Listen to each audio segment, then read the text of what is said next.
Manus says, when do you think you'll end the cut? I'm thinking of doing a push-pull leg split. Hang on, let's bloody answer it one at a time. Sorry, I thought it was one question.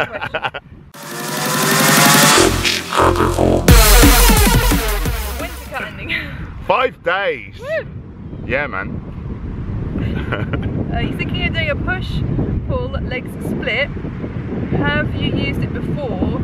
I hope I haven't asked too many questions. But yeah, lots. And for most people, especially drug-free, I'd say that's about the best split. And he says also, I've seen a video of a guy doing calisthenics, and he said that can build more muscle than weight training. I don't quite believe him, but what's your opinion on it? Well, how many Mr. Olympias are there that have just done calisthenics, you know? Boom. There's your answer. Bit mind blown.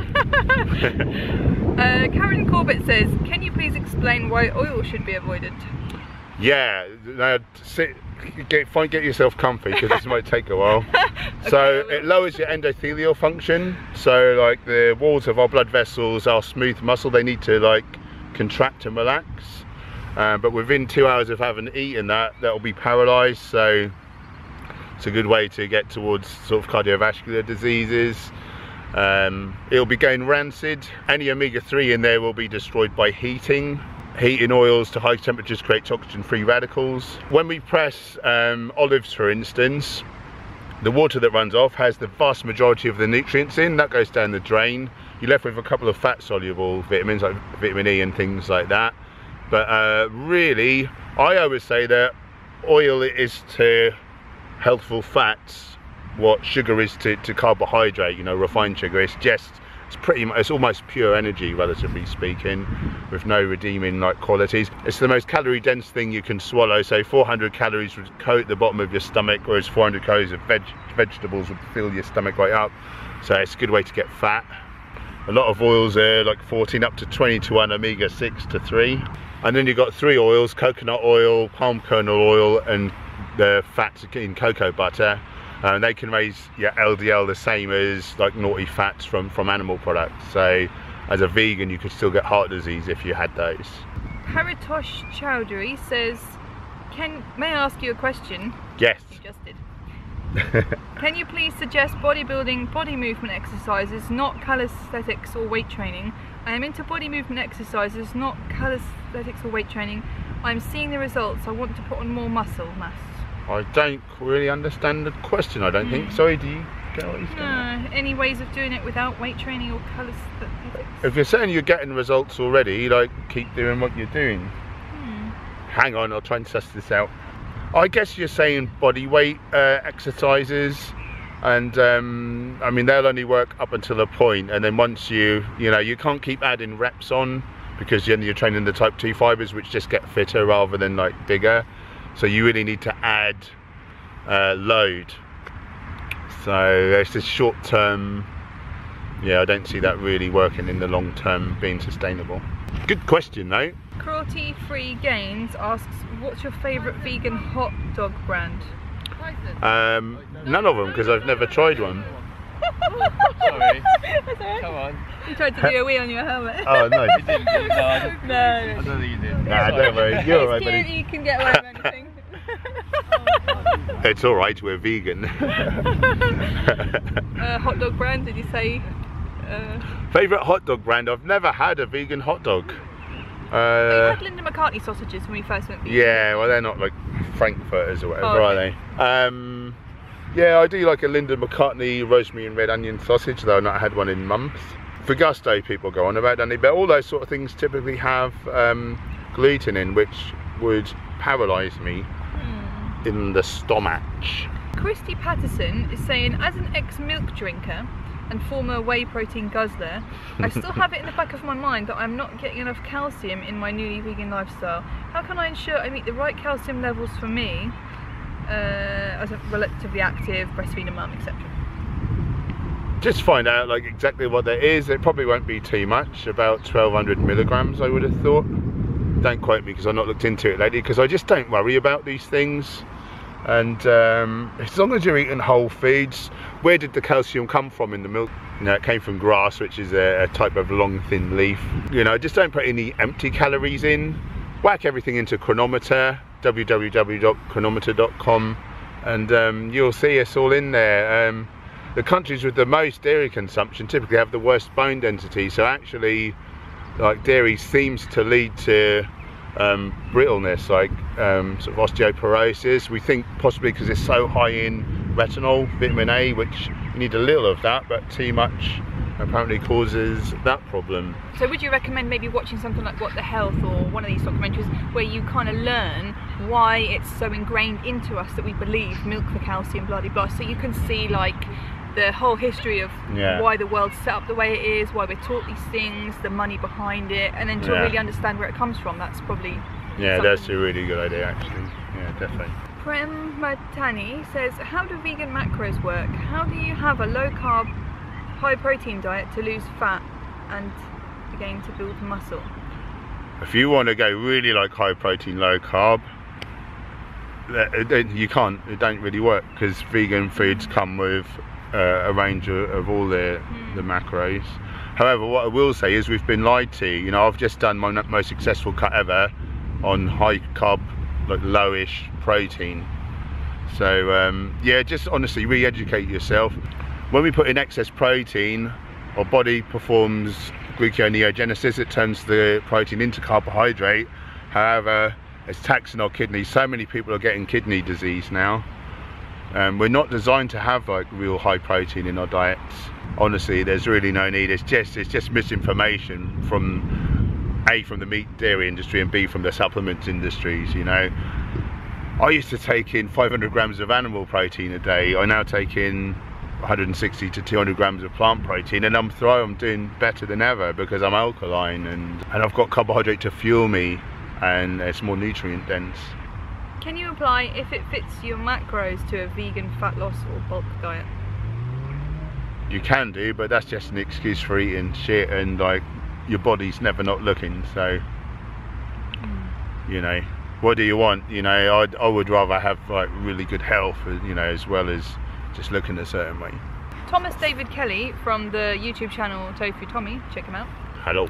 What is the best program for someone looking to get back into lifting after recovery from eating disorder, and do you have any recommendations for best vegan diet to follow? In terms of a program, it's just going to be the same as for anyone. Like, anything works and nothing works. Just find one that you like and that you can be progressive with.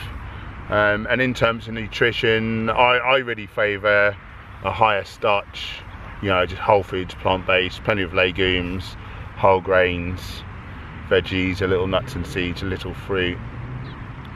If like volume is a real issue, which obviously it could be in this circumstance, then I wouldn't be adverse to putting in a little vegan protein powder. However, I'd seek out one. It's going to have good stuff taken out. You know, it's not going to be hemp seeds, it's going to be hemp protein, so it's going to have good stuff taken out, but I'd seek one that's not had additives like nasties added in. You're a fan of Body Me these days, aren't you? Yes, Body Me. Link in the description. Buy now. It helps to pay my bills. It helps to fund his broccoli habit. I got a bad broccoli problem. You have at the minute. Liana Brunetti. Fruity Liana. Let's just say that. Fruity Liana is asking. She can say your name properly. Shut up! Don't put that in there. I'll say it again. Don't put that in there. He's gonna put it in there. Fruity Liana says, "What is your take on fasted cardio? Is it better for fat loss, or does it make no difference?" So my understanding is that they've now done studies, and it really makes no odds one way or the other. The thing I will say is I like to feel good. I like to fuel my workouts, you know, and then once you burn your calories off working out, and then you're going to go into like your fat loss, aren't you, afterwards? So that makes more sense to me. You know, you could get maybe a bit more tissue breakdown because you've not got amino acids in your system. Mm-hmm. Yeah, I don't like the idea of it, but apparently, like, either way, is like, doesn't really matter, according to scientists in white coats. And we love you too. Yeah, and we love you too, even if we can't say your name right. Lee Connolly, in terms of losing fat but building, maintaining muscle, what is the best way to keep protein levels high without overdoing it on carbs, etc.? Again, just don't worry too much about you don't need protein well high in carbs, like not too much, you know. You need a decent amount of carbohydrate. So again, just emphasize legumes, but cut your other carbohydrates a little lower as you get into your cut, basically. Andre Henriquez. Hello, my cyber friend. He says, how much I'm coaching him online. Just filling everyone in. You better hope it wasn't a secret.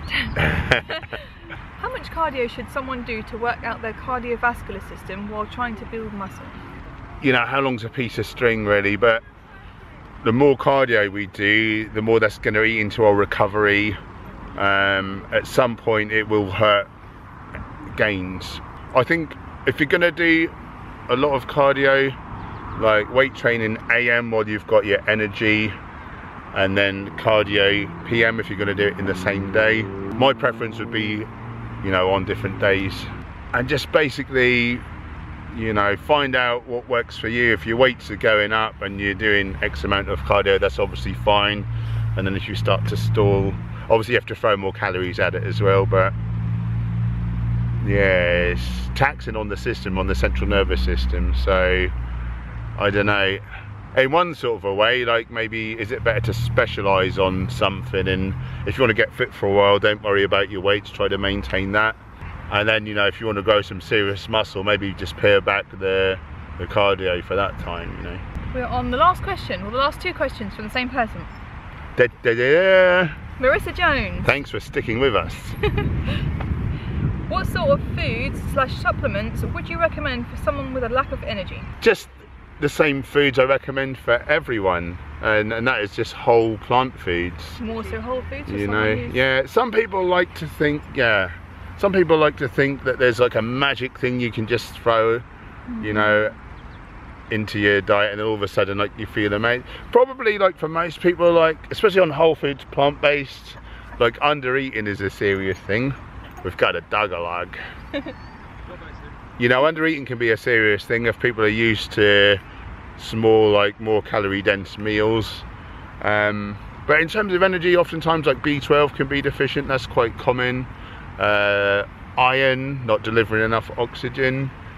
Just get on chronometer, plug in your food, see that you're hitting all your micronutrients. Make sure you're getting enough calories in. You know, if you're dropping body weight more than like a pound a week, you know, it can be like under eating.